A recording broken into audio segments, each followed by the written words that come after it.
Maithili express की शानदार प्रस्तुति।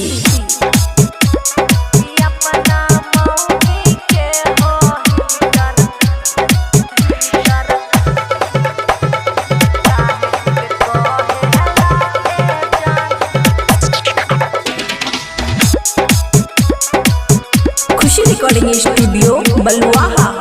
ए जी सुनी ना, ठंडी में टंगरी फसावे लाया जान, ठंडी में टंगरी, हाँ ठंडी में टंगरी फसावे लाया जान, ठंडी में टंगरी फसावे लाया जान।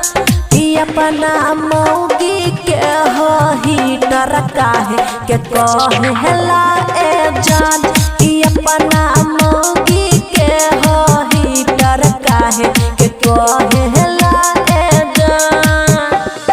कोई के गवाना मा सुतारा लाया जान, कोई के गवाना मा सुतारा लाया जान।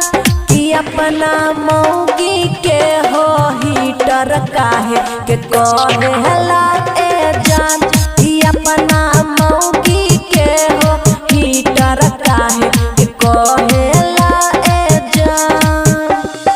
डीजे गजेश, डीजे गजेश,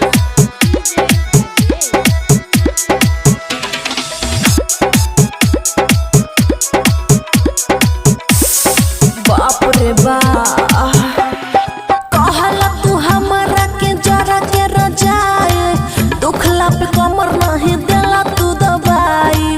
मन करे हमरा की नहीं हर चली जाए, तब तोरा रतिया में पता चल जाए। ए हो सुना ना,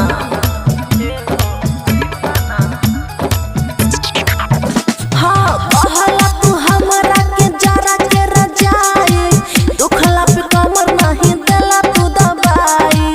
मन करे हमरा के नैहर चल जाए, तब तोरा रतिया में पता चल जाए। साँझ के बरिया लगावे लाया जान, साँझ के बरिया लगावे लाया जान। कि अपना मौगी के हो हीटर काहे के कहे हला ए जान, कि अपना मौगी के हो हीटर काहे के कहे हला ए जान। डीजे गजेश, डीजे गजेश,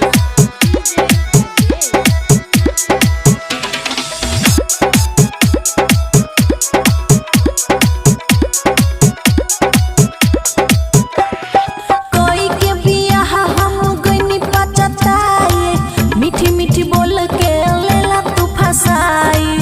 खुशी के मन अब गइल अगताई, पूरा शीतलहरी अकेला में बिताए।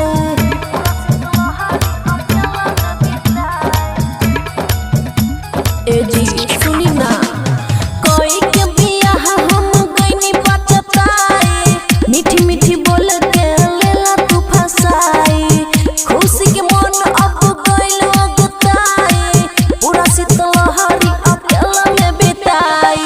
रोशन दीवाना नहीं बुझेला ए जान, रोशन दीवाना नहीं बुझेला ए जान। कि अपना मौगी के हो हीटर काहे के कहे हला ए जान, कि अपना मौगी के हो हीटर काहे के कहे हला ए जान। खुशी रिकॉर्डिंग स्टूडियो बलुआहा।